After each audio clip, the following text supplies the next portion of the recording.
We've gotten our hands on the brand new Mercedes-Benz EQV 300. In its extended long version, and through 2 comprehensive and detailed videos, we want to delve into and share with you what positive changes have occurred with this facelifted model. We've already showcased several videos about the predecessor model prior to the facelift, including an extraordinary road trip all the way to Hungary at Lake Balaton, demonstrating in detail how efficiently and comfortably you can travel with an electric van. The first video today is the classic review of the facelift with a detailed driving report. We also check the 0 to 100 consumption rates in the city and on the highway. However, we will do that just like on the Autobahn in a second video during a consumption driving test and a charging check. We take the EQV 300 long version on the highway, drive 100, 120, 140, 160 kilometers per hour, and during the charge test, check if Mercedes succeeded. That it can charge even faster, I would say let's not waste any time. Please check the driving mode for both videos. Subscribing is free for you at einfach elektrisch, and it ultimately helps us grow together with you. Now let's get started with the brand new Mercedes-Benz EQV 300. And as always, we'll start from the outside. We'll begin at the front and take a look at the front section of the brand new Mercedes EQV. We have a very special exterior color, Stefan. It's even named after a desert, right? Kalahari Gold. Yeah, that's nice. It almost perfectly matches my golden jacket today. And with the new EQV, we also have, in my opinion, a great unique design that includes a specially developed radiator grille, where you can actually illuminate the edges here for an additional charge. We have it styled as avant-garde. Looks very, very nice. There's also a bit of chrome, lots of glossy black, and finally we have obtained the multi-beam LED headlights. This is an incredibly important new feature for us because before this, we only had access to the intelligent LED headlights, and now we can even provide them in the multi-beam version. That means metal areas like with a matrix light. Then selectively dimming or brightening parts in the dark. That's definitely another sleek, sophisticated level to experience cruising around with the EQV during the nighttime. Unfortunately, we didn't get the digital light, which we do receive, for example, in the Mercedes EQE and EQS. But the EQV is not classified as a passenger car at Mercedes-Benz. It's considered a commercial vehicle. In terms of transport, you definitely notice it in certain areas, flashy. Alloy wheels are truly a matter of individual taste and style. I find it somewhat subtle. Quite a bit of rubber, but of course, we have up to 3.5 tons of load to move around here. And of course, you need some suspension comfort, maybe even a bit coming from the tires. You do have the option to get 17 and 18-inch rims, though I actually think the rim is quite chic, right? What do you say, Stefan? Has something, right? It's kind of streamlined. Looks good. Yeah, otherwise, when it comes to looks, we've got the black roof rail here. You can choose to get it either with or without the roof rail. I think I took it without roof rails back then because it makes it a little lower in height and you can still fit into certain parking garages. Underground parking garage, and what's nice is the black glossy side mirrors. We don't have silver anodized trim around the edges. Instead, it's all cohesive and stylish. The second and third windows from the B-pillar backward have privacy glass, providing a sleek look and extra discretion. Down below, there's Mercedes-Benz-like chrome detailing, which many Mercedes enthusiasts appreciate. After all, Mercedes-Benz prides itself on being in the premium and luxury segments, offering that touch of elegance and shine. It's about that bit of bling and charm enhancing your experience. What's exciting is the optional Mercedes-Benz spoiler Lip AMG on top, which adds to both the aesthetic and aerodynamic appeal. I recommend this one to you. It looks truly performant, perhaps even a bit sleeker than the glossy black one here. Then we have, very nicely in the facelift, a very confident integration by Mercedes-Benz into the trunk lid. The EQV 300 could also drop, but there's the EQV 252. Maybe they want to set themselves apart a bit, Stefan, right? And proudly show what you've got, isn't it? However, for me, the true highlights are definitely the new LED taillights that have a sleek, clear glass look, creating a rather impressive 3-dimensional effect. I've got to say, it's been done fancy and stylish again, don't you think? They did a good job with it, sure. The tailgate can be opened fully in 2 ways, either manually by hand or using the electric system. And you also get the rear window division, where you can then basically just fold up the rear window. I'll show you that later when it comes to the trunk. And otherwise, Mercedes has thoughtfully added a beautiful chrome loading edge here below, ensuring the paint doesn't get damaged if something catches. Everything about this is really super chic and stylish. As far as I know, I believe you always get it in the base model with 2 sliding doors, if I spotted that right. However, please feel free to correct me if I'm mistaken. Additionally, you have the option to get both sliding doors electrically operated, which our demo model conveniently features as well, allowing us to demonstrate it for you. Let's talk about the dimensions. We have the long version, which is 5 meters 14 long, making it a whole 17 centimeters longer than, for example, a VW T7 multivan.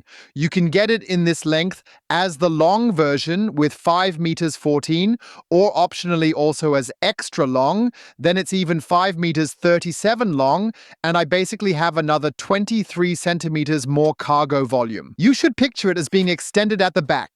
However, it's incredibly handy, especially when you need to transport a lot of people together with all their luggage. Deploying it as a VIP shuttle or hotel transport can greatly enhance and elevate the overall customer service experience. Or perhaps also for some of those individuals who want to find a way to integrate it seamlessly into their craft business operations. Yes, it's 1.92 meters wide and has the typical van-style large exterior mirrors, increasing its overall width with mirrors to 2.24 meters. And without roof rails, it's exactly 1.90 meters high, and that still allows you to fit into many underground parking garages in terms of height.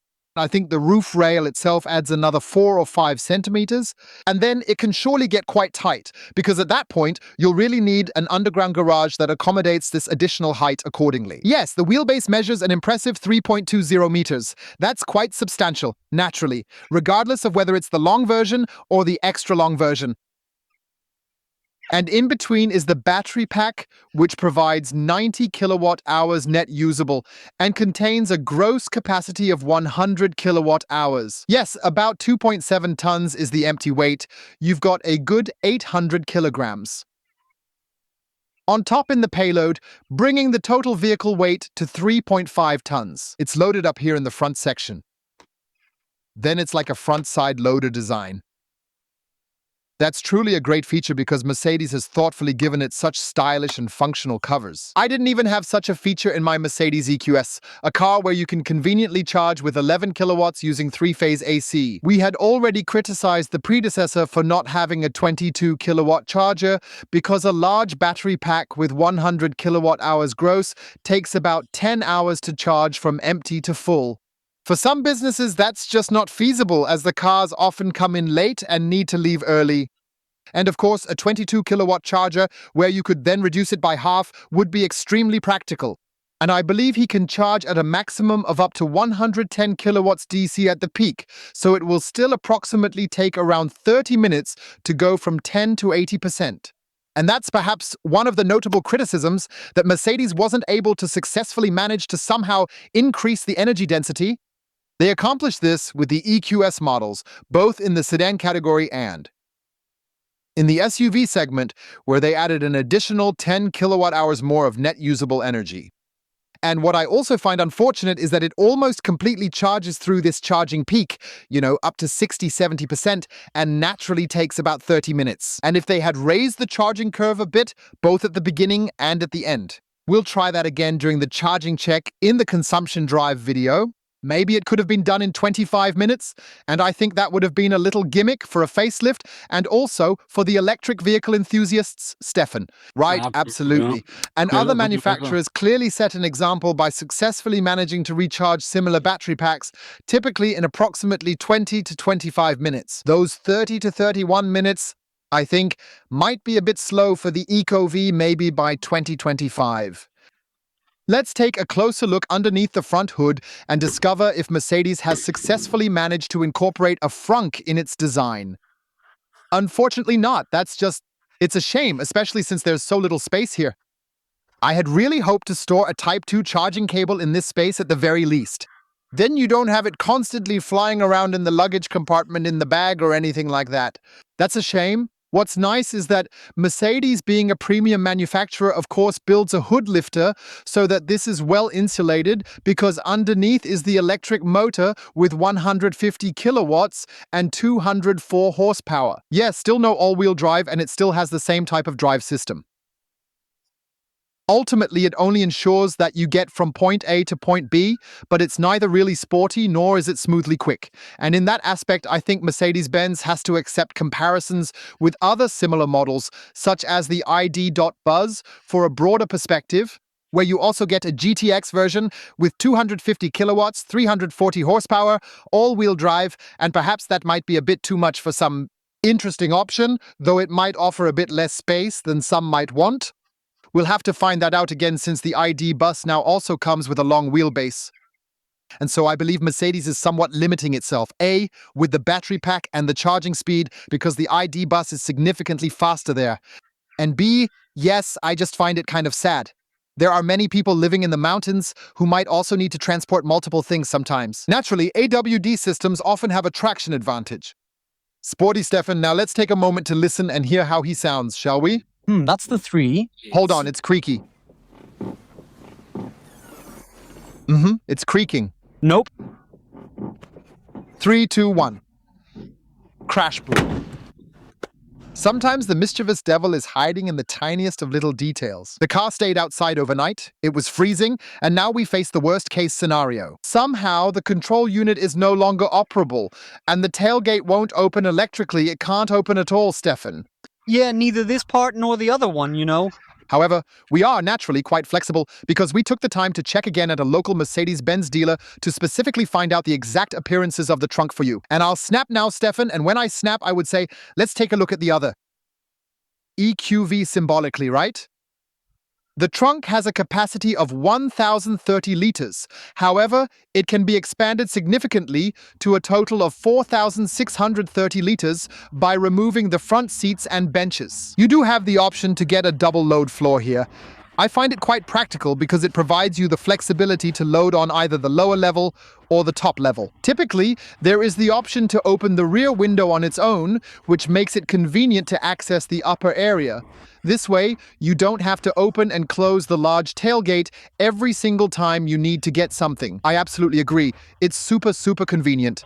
Additionally, integrated into this double load floor are 2 very nicely designed shopping baskets that can be folded and easily removed when needed. Or, well, if you don't need them, you can also tuck them away very nicely here. Certainly, you can always fold it up if you find yourself needing extra space for a larger load while you're on the move. Alternatively, you can definitely remove the entire system from these rails here if you decide you want to utilize the entire space, extending all the way up to the backrest of the rear seats. Exactly. You can see that the Mercedes EQV is designed to be extremely flexible, and what's particularly special, in my opinion, are these fantastic seat rails which allow you to almost effortlessly and without much adjustment arrange the third row of seats and the chairs of the second row exactly in the position you want them to be in. Therefore, with the Mercedes EQV, you truly achieve what I believe to be the utmost level of flexibility available.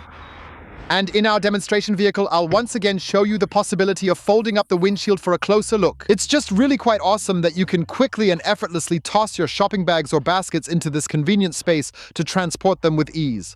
And you don't need to lift the entire trunk lid each time. Sometimes, when you are in tight parking spaces, you might find yourself parked too close to fully open the rear hatch with ease. And so, it's just a great solution to have this flexibility, either with the window or the entire flap. Both naturally manually, or the tailgate can indeed be electric if that's what you prefer. And there it is, closing once again. It's crazy how all this technology works nowadays.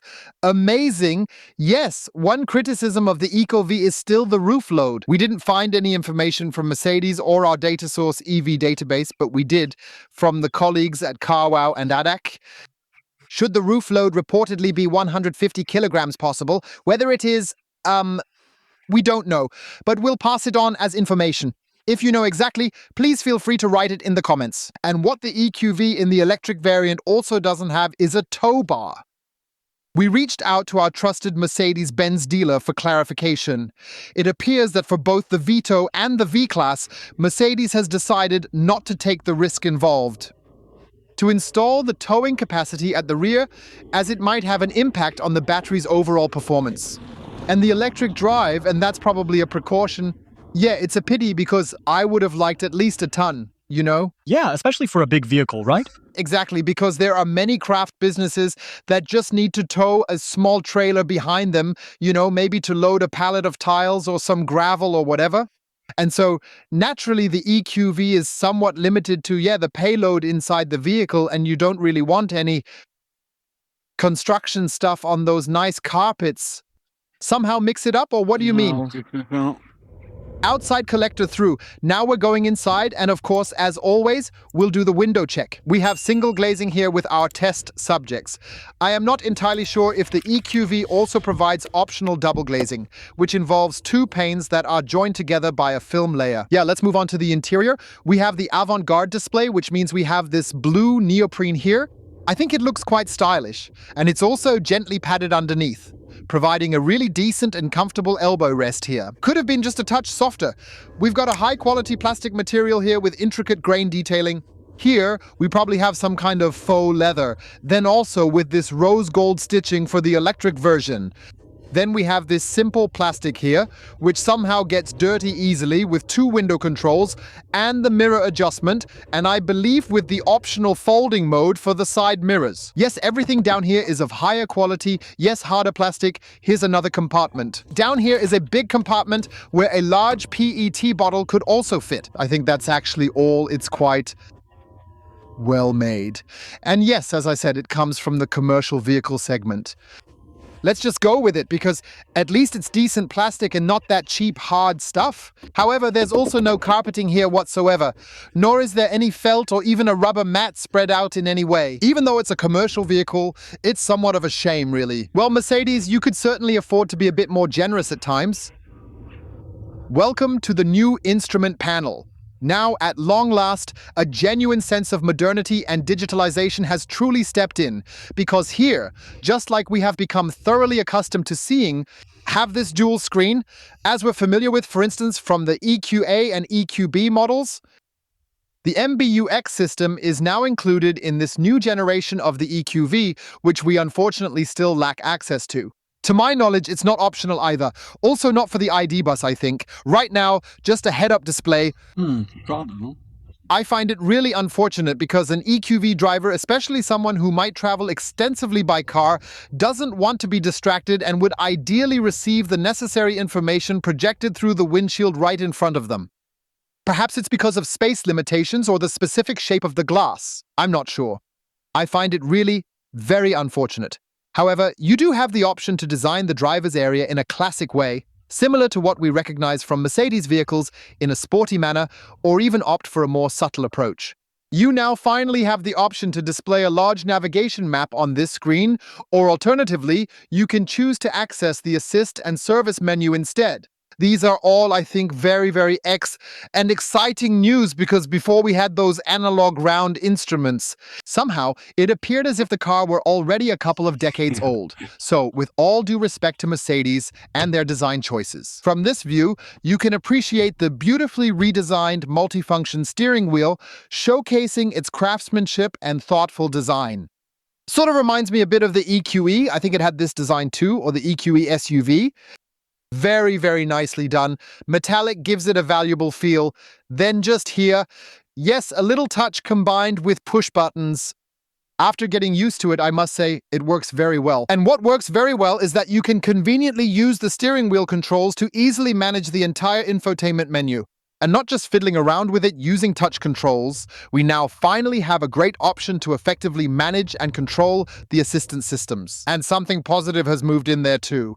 You no longer just have the active lane-keeping assistant from the old version that vibrated and twitched and did a braking maneuver. Not like you know it from past vans, but now you have active lane keeping, you have a steering assistant, and you have a proper adaptive cruise control. But it was already there before, and all of that properly done. You've got the paddle shifters here where you can adjust the recuperation levels in 3 stages, plus electric intelligence, which is quite practical indeed. Moreover, there's a really great infotainment display featuring an easy-to-use menu structure, complete with options for route and charging planning. In the consumer report video, we'll try everything out where it also shows you the public charging stations, how many are available, and whether they're functioning.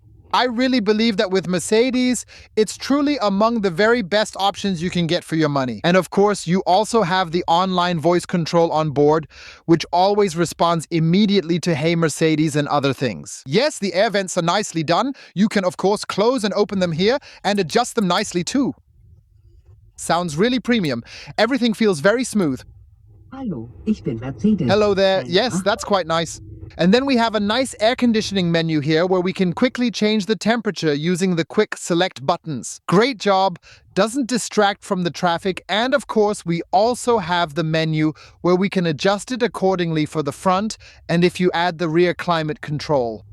There are the thermatic and thermotronic systems, which you can also adjust from here all the way to pre-climatization. These are not new topics. You're already familiar with them from other videos. Yes, with electric doors, you can obviously control them here. Control, that's nicely done too. The piano finish is finally gone. Everything here is beautifully matte, and we still have a pad here where you can swipe back and forth. With a home button and so on, I find everything pretty cool. You've got modes for sport, comfort, eco, and maximum range, which then accordingly affect the electric motor and of course also control certain things like the air conditioning that you use as little as possible. I mostly drove in eco mode, and it was more than enough for me in terms of power and climate control. And yeah, maximum range can be sort of a bit fiddly at times, but you can actually manage quite well with it overall. Sure, yeah, then we have a nice blind down there. Look, well made too, Stefan, right? I think it used to cost extra. Not sure if it still does today. Inductive charging pad. We have a 12-volt outlet, 2 USB-C ports, and in addition, there are 2 cup holders, which I believe can somehow be removed or detached as well. Well, there you go. The demonstration effect strikes again. I mean, does that seriously happen this way? Honestly, he just won't come out of there at all. Tell me, is this blocked? Well, honestly, look, like this. But it's a bit tricky here, isn't it? Yeah, it's that hard plastic again, you know? And then there's also a nice rubber mat in here. Mercedes can do quality when they choose to, right? I just don't understand why they choose to skip the rubber in the door pockets. It can't cost that much more, right? But what we don't have with an inductive charging surface, I think, is some kind of ventilation. There's just this perforated mat here. It's probably meant to provide a bit more cooling. And yes, if he doesn't particularly require it, I believe he could neatly close it off using a roller blind. Here's another shelf. You can hide stuff from your wife there. Hey, EcoVV, if you want to hide things from your wife, here's another option. Stark. That definitely won't work for her, right? Yes. And then we have another large storage area here, plus the air vent for the footwell heating, where the lady can, of course, stylishly place her handbag in the back, or the gentleman can place his stylish man bag. Yes, a black roof lining is available as an option, and you can also obtain, which is not present in our test subject, a large panoramic glass roof made up of several segments, so here in the front, then here in the middle, and at the very back, which also brings a ton of light into the interior of the EQV. I can only recommend that if you like this kind of stuff, consider maybe taking it as an option. We now also have a great ambient lighting feature included, just like in modern vehicles, where we have color gradients, playful effects, and tricks. And finally, there's some bling bling and bling bling coming into the EQV. To finally distance oneself a bit from the commercial vehicle, yes? You move away from the commercial vehicle bug. Yes, correct. Looking through the side, you'll get a very, very nice glimpse of the interior concept, which includes the dashboard carriers. This is just a kind of plastic that looks a bit brushed. With these prices, they could have offered something truly brushed. I mean, the EQV starts at, I think, 59 kilos, depending on the equipment, as a 250 extra long costs extra. Our 300 model with a bigger battery pack costs more too. And then you quickly find yourself configuring an EQV at around 85,000. And somehow, a nice natural material can't be missing. You still get piano lacquer, I wonder. Who wants something like that? And as a third option, you somehow get an anthracite-colored wood, somewhat open-pored. Might look a bit more premium than this plastic here, right? Know that? Yes, it's basic plastic. There's an LED too. Here's the glove compartment. Mercedes doesn't use felt or carpet typical for commercial vehicles, but adds some rubber at the bottom. But here, it's nice and soft. Mercedes did great. Everything's soft, but down here, it's hard plastic. There's a net down there. I'm not sure what you'd put inside it. I don't know, probably the ADAC Road Atlas from '97. Yes, very nice, and everything again with beautiful carpets, nice carpet floor mats. Let's talk about the seat now, because I really must commend Mercedes for this. They have designed ergonomically well-shaped seats, and you also have the possibility to adjust them for longer legs, ensuring comfort. To extend the seat for taller people, you have very good support in the lumbar region and decent support here in the thigh area. We've got them now in the base, so to speak, in a kind of fabric, but really high quality. You have the option to get seat heating, of course, for both the driver and the passenger, and also for the luxury seats in the rear section.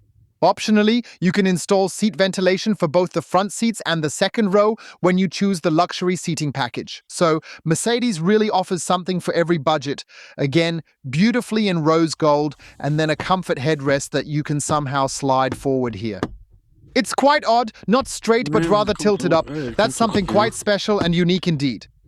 And what we also have here, of course, is fabric so it doesn't rattle, because if it were down here, it would rattle, but up here it doesn't. They've created a locking mechanism here so it can't slip down at all. That does make Mercedes seem a bit intelligent. So from that perspective, I have to say it's all valuable. Even here, I'd say, within the basic configuration, you can optionally choose faux leather seats, nappa leather seats, whatever your budget truly desires. But I think the only thing it's missing is seat massage. I find that a bit unfortunate, because there are already some Asian manufacturers who are a bit more generous with us. So in the seating section of the van, what precisely is the color known as? Kalahari Gold. Chic, eh? Pretty chic. In the sun here, it's shining beautifully. Maybe we could drive through the Kalahari Desert with the EQV or something. Great video idea. That would definitely be worth a trip. Well, what the Benz absolutely offers you, if you're prepared to cover the additional expense, is a really stylish electric door, which is quite nice and very handy thanks to the front button, especially when taking kids to school or kindergarten if they're a bit independent. You can essentially open and close the door for them using the electric option. I imagine it's a particularly interesting option for quite a few of you out there. Yes, let's now crawl into the third row of seats. You really love it when I effortlessly slide into tight spots like this, and that's made possible by the seat folding forward.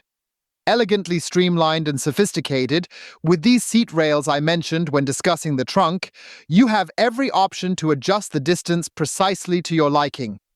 So that you can see, I think right here, look at this. In this position, I have an abundance of space, at least a fist's depth, so overall it's incredibly comfortable. You have the option to get it with 2 individual seats in the front, then here with a 3-seater bench, or 2 individual seats like we have, and in the back as well. 3-seater bench just like the one we have, along with individual seats. Alternatively, you can also opt for 6 individual seats if you truly place a high value on maximum comfort. Well, as smoothly as I come in, I can obviously slip right out again, right? Well, that's not a problem at all in a Benz. That's really treating yourself. But now I can move the seat back like this, up to the other seat if no one's sitting there. And then I've got tons of space here, right? See the most comparable parts of both seats now. Exactly, so that's really cool, and I'll just slip back in here for you guys. And then I thought, you know what? I could once again comfortably let you drive me around. Then I'll lower my seat back, and I don't even have the luxury seats, you know? Yeah, if I'm done with you, I've got the advantage here. Just shut the door. Yeah, nice. Thanks a lot then. Hi. Summer inside, summer outside. I forgot that it has 4 child ISOFIX mounts. That's really handy, especially for those with a larger family having 4 kids that need to be comfortably transported. I'd say, let's not waste any time. I'll gracefully hop into the EQV like a gazelle with my 220 pounds, and we'll move on to the driving report. We would like to discuss and also demonstrate the turning circle feature for you. The overall measurement interestingly comes out to 12.60 meters. And that's quite a lot. Sure, we now have a 5.14 meter vehicle without any rear axle steering, so I think you really need to be a bit more careful in the city regarding the turning circle, and it truly isn't as flexible as some other cars. We want to show you how to park the Mercedes EQV, and with its significant length of 5.14 meters, we get maximum support by using the 360-degree camera system. This advanced system provides a complete view around the vehicle, greatly assisting the parking process with thorough visual information. Unfortunately, we are experiencing this persistent bug in the control unit responsible for the right sliding door and the tailgate, which mysteriously causes issues with the rear camera. Not C, and yes, you once again have the opportunity here, just as you're accustomed to from Mercedes, to choose from a range of different perspectives and viewpoints that are available to you. That's naturally super practical, but I can assure you, sliding door and trunk lid are, of course, closed. That's quite an impressive story. Essentially, to be able to monitor and thoroughly oversee everything. We've got a nice 180-degree view in front. That's important when we go on such a drive. Somehow from an underground garage or a narrow driveway, so we can see if the child cyclist or other people are moving. And naturally, we have a front camera installed here as well, which can be adjusted as needed with helpful guideline overlays based on your particular selection. That's always important. Take a look, Stefan. Now I can precisely see how to adjust the steering wheel to make sure I navigate around the curve smoothly. And that's where we're going to conduct the cobblestone check with all of you right at this spot. You can get it with the standard steel suspension, just like I have it with this test car here, but you also have the option of the Airmatic air suspension. And I would highly recommend choosing that option, because then it makes that pothole feel incredibly smooth. We're really eager to share the experience of driving along our winding country road with you and the Mercedes EQV, and you definitely start to notice something special along the way. The considerable weight of this vehicle makes the V-Class with a combustion engine noticeably more refined and smarter to drive compared to the EQV, in my view. This is mainly due to the fact that we're dealing with a hefty 2.7 tons here, and that mass tends to push and shove quite a bit over the front axle, especially noticeable when navigating through curves. And there you might need to drive a bit more defensively than you normally would with what I consider to be a well-engineered steel suspension. Otherwise, he skillfully navigates here, through what I genuinely believe to be the suitably appropriate driving behavior of a van. But as I already mentioned, you definitely feel the significant weight of the vehicle, especially when going uphill. The 150 kilowatt motor struggles a bit with the EQV, even though I'm currently driving in maximum range mode to optimize efficiency, because that's more than sufficient for now. However, you can definitely feel the vehicle's weight, which is quite noticeable. Let's go ahead and do the 0 to 100 check together. I've switched over to sport mode, 12.1 seconds per spec, like the Dacia Spring Electric, I think. And you know, actually, it's sort of rather inappropriate for a Mercedes driver, wouldn't you say? Why not go ahead and start a countdown, and then we'll launch the rocket right now. 3, 2, 1, and now let's go ahead and get going. And there he rolls at 30, 50, 70, 90, 100, and then let's give the brakes a good test here and slam hard on the brakes. But wow, it really accelerates in deceleration. That's really something cool when it comes to a stop once more. There's a Mercedes with some truly excellent braking capabilities, giving the EQV Steven their full potential. So tell me, how are the values looking? I am really proud of the performance. 0 to 60 achieved in 5.6 seconds. 0 to 100 in 11.39 seconds. Go ahead, Mercedes. You just need to fully embrace electric and EQV, and then things will really start moving forward in a significantly more sustainable manner. We're in sports mode. We want to take full advantage of the experience and enjoy the winding road with the EQV. We're driving at a steady speed of 100 kilometers per hour, and it handles smoothly through with its impressive 3.20 meter wheelbase, which I think performs quite decently. Wouldn't you say, Stefan? Yes, it's performing really well here and is exceptionally comfortable. Naturally, we do experience some slight body roll, indicating that it might miss having an anti-roll stabilization system for a sportier drive. I can imagine that an air suspension system could benefit the EQV tremendously, because then we'd have those adaptive dampers, which would allow us to further stiffen the setup of the entire vehicle. Considering its high weight and low center of gravity, it ideally should be a bit of a cornering racer, but I believe its overall body form restricts it from achieving that potential. Weight and the long wheelbase don't truly help with that.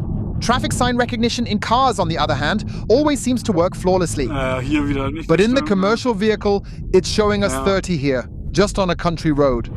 We're going to take another drive in the opposite direction, and we're aiming to thoroughly test the suspension system now while it's set to maximum range mode. And indeed, it cushions the ride very well, which I personally find to be pleasantly comfortable for such a large vehicle. However, naturally, it does slightly come at the cost of firmness. Specifically, achieving this kind of spread, particularly with a wheelbase of 3.20 meters, can be tricky, you know? I think it's not that easy that we sort of build up a little momentum kind of through control, through the front axle. Now we want to navigate swiftly through the left curve, and it tends to carry us slightly towards the right once again. Yeah, it's just not a curve handler, it's more of a transporter, molded into a beautifully refined and premium chassis design. And what I really wish for is just more firmness and stability in situations where it's absolutely needed. I believe you really only achieve that, if at all, once more with the Airmatic system. We're interested in trying out the sound system together with you. Essentially, here we have the standard bass sound system installed. Optionally, you can get a Burmester sound system, which offers excellent sound quality throughout the entire vehicle. But the bass is fine too, right? Sounds good indeed. Fills the room well. So, you'll probably manage quite well with the basic setup. However, for those who have a keen interest in audio quality, I'd definitely recommend going for the Burmester sound system. I believe that comes to about a good €1,000 extra, so then perhaps you might want to recommend it. On board, you also have the option of wireless Apple CarPlay and Android Auto. I feel this is quite a lovely integration here also into the MBUX system that has already been created. So you can, in principle, also utilize your mirrored phone function inside the Mercedes EQV accordingly and make full use of its features. We want to measure the interior noise with you at 50 kilometers per hour.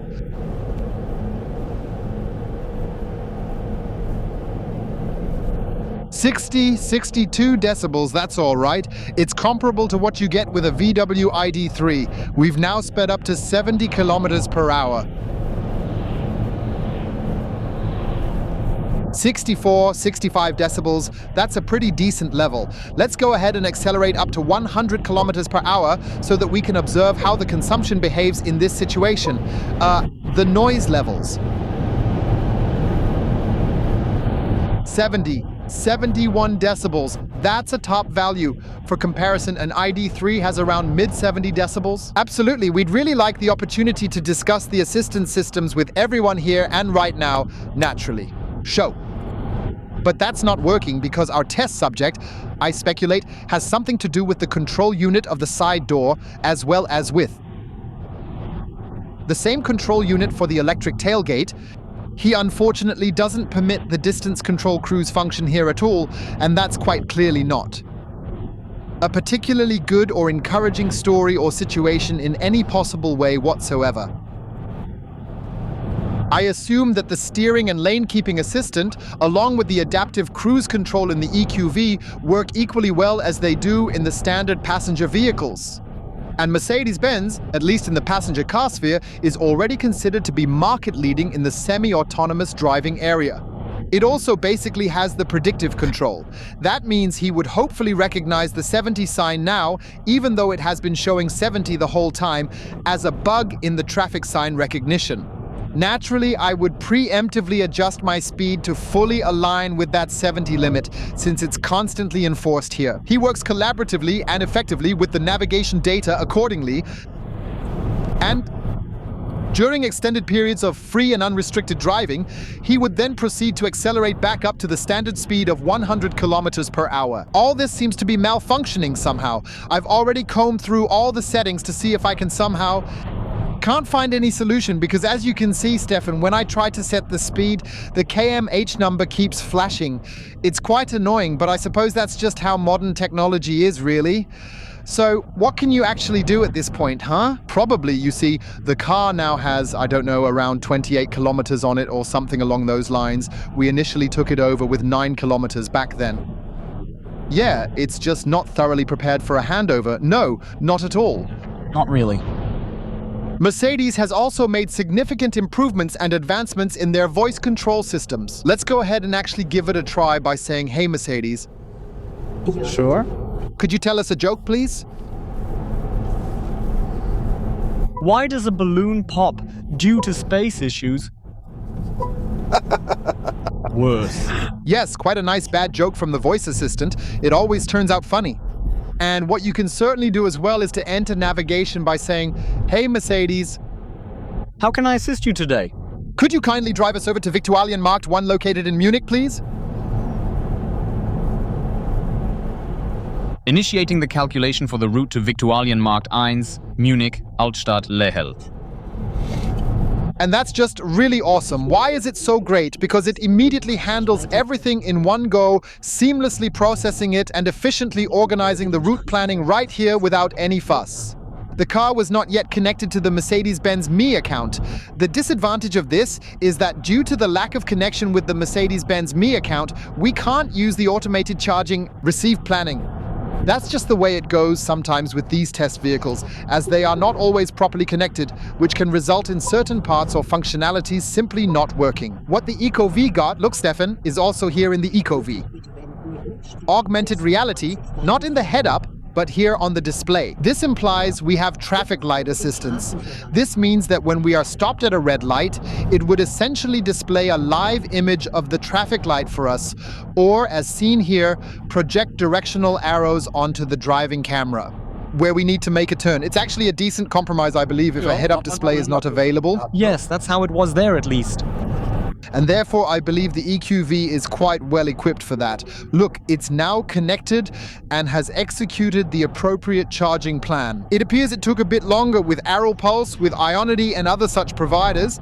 Naturally, you possess the flexibility to even determine at which charge level you want, arrive at your destination or at the various charging stations. Honestly, I must say that, in my opinion, that's essentially the very best option that you could possibly get. If you ever want to change a charging station, you can remove it and then add it as a waypoint from the charging station search function and also move it into the correct order. You have the ability to select the specific kilowatt range that you prefer for charging your vehicle. Makes sense since the car can handle 110 kilowatts. In this area, over 150 kilowatts or so. For 50 to 149 kilowatts, make sure to search accordingly.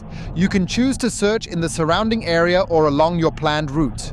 You genuinely have some truly remarkable opportunities right here to effectively maximize and make the most of this situation in the very best way. It also displays traffic events for you with jams, offering you a dynamic route. You are all quite familiar with this, so I don't think it's necessary to elaborate. Now, let's dive into the topic of travel comfort within the Mercedes EQV.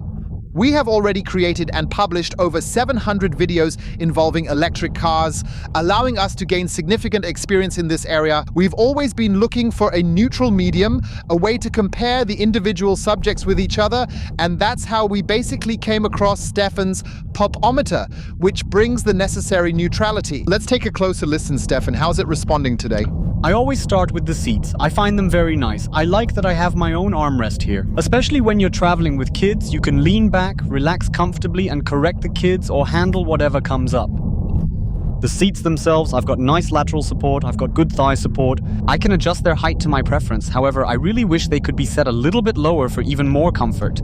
But yeah, otherwise everything's good. I also really like the suspension, very relaxed. Especially due to the long wheelbase, it absorbs a lot of potholes, or it kind of smooths them out. He handles bumps well. Overall impressive, I really like it.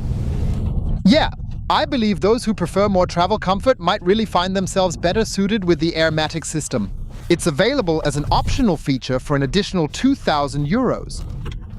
Instead of the standard steel suspension. And naturally, with the adjustable dampers, it really provides an even greater range between more comfortable and firmer suspension settings, which could potentially give him a bit more support and hold when he's in the mood for taking brisk and adventurous rides, especially on winding curves or twisty country roads that demand a bit more agility and stability from the vehicle. Yes, and let's perhaps move on to the conclusion or interim conclusion now, as we're also going to do a consumption drive with a charging check to then arrive at an overall conclusion of the facelift. I must say, Mercedes has made improvements in many of the right areas. So it's not just about the appearance, multi-beam headlights, practical interior with digital displays, and the corresponding quality, but also even more options for configuration possibilities. However, I would have also appreciated if they had adjusted a few key aspects, such as the battery size and the overall charging performance. In my opinion, Mercedes has somewhat fallen short of expectations. No. There's supposed to be a new platform coming, where the EQV will also get 800-volt technology. And so it's just another interim step of the interim step. South may be also cleverly done that the first EQV customer gets the facelift, and then, so to speak, a few years later, the new EQV with 800-volt technology. A schemer might see something more suspicious going on here. Yes, otherwise, I tend to think for some people it's just slightly underpowered. I'm thinking about this situation right now. If somebody owns a Porsche Taycan Turbo S as their primary vehicle and then switches to an EQV for taking journeys with their family, then there are somehow 3 different worlds, not 2 but 3. Yeah, it would be cool to maybe add an all-wheel drive afterwards or something.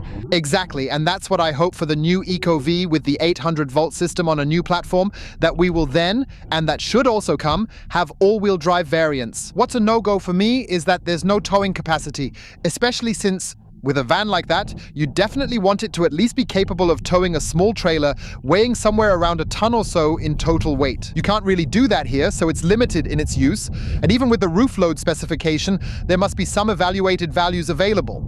It can't be that we find 150 kilos with our friends from CarWow or ADAC, and yet nothing at all with Mercedes-Benz itself. I find it all a bit underwhelming, and sometimes you get the impression, though it's just an impression, that in certain electronic products, you somehow don't come across as the first choice either. Yet that's merely a personal perspective. On the whole, the EQV continues to be a fantastic and impressive electric van.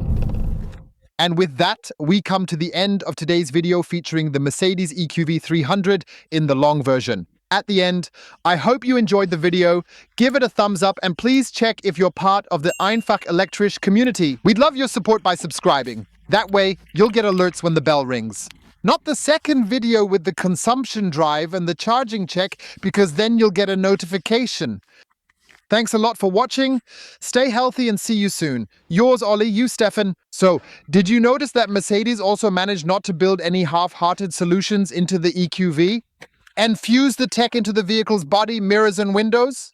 Richtig, sie haben an dieser Stelle viel Raum, es umzusetzen. Yes, absolutely. I really must say it's genuinely quite stylish. It's very much just like it actually is here with Mercedes-Benz.